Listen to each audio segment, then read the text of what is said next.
Acts 23. And Paul, earnestly beholding the council, said, Men and brethren, I have lived in all good conscience before God until this day.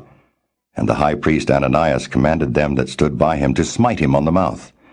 Then said Paul unto him, God shall smite thee, thou whited wall, for sittest thou to judge me after the law, and commandest me to be smitten contrary to the law? And they that stood by said, Revilest thou God's high priest? Then said Paul, I wist not, brethren, that he was the high priest, for it is written, Thou shalt not speak evil of the ruler of thy people.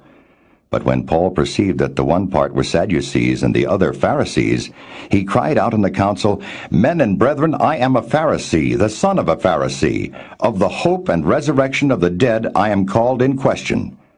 And when he had so said, there arose a dissension between the Pharisees and the Sadducees, and the multitude was divided.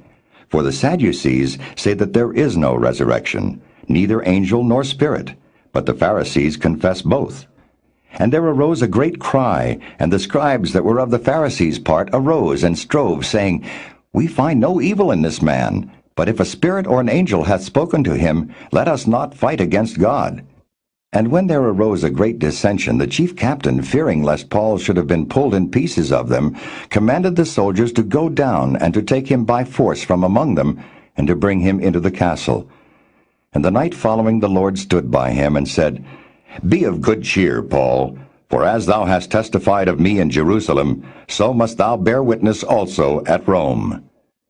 And when it was day, certain of the Jews banded together and bound themselves under a curse, saying that they would neither eat nor drink till they had killed Paul.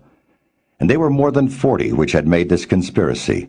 And they came to the chief priests and elders and said, We have bound ourselves under a great curse, that we will eat nothing until we have slain Paul.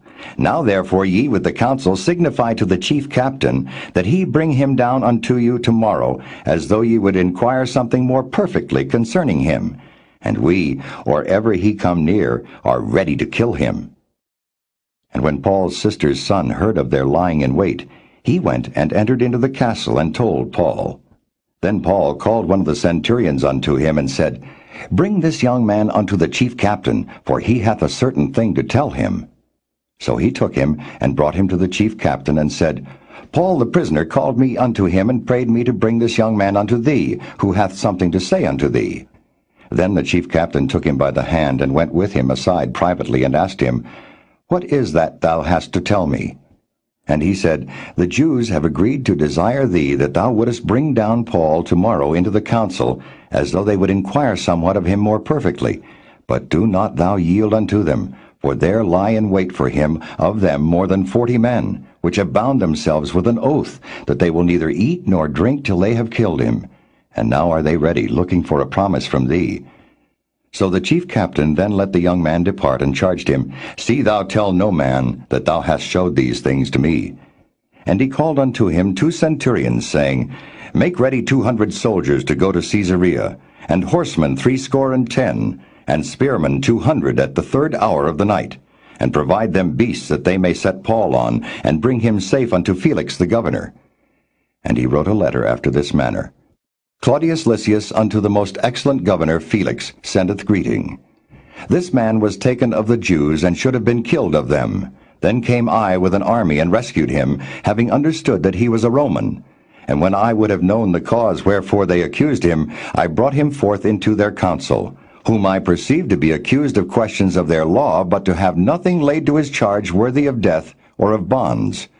And when it was told me how that the Jews laid wait for the man, I sent straightway to thee, and gave commandment to his accusers also, to say before thee what they had against him. Farewell. Then the soldiers, as it was commanded them, took Paul, and brought him by night to Antipatris. On the morrow they left the horsemen to go with him, and returned to the castle, who, when they came to Caesarea and delivered the epistle to the governor, presented Paul also before him. And when the governor had read the letter, he asked of what province he was. And when he understood that he was of Cilicia, I will hear thee, said he, when thine accusers are also come. And he commanded him to be kept in Herod's judgment hall.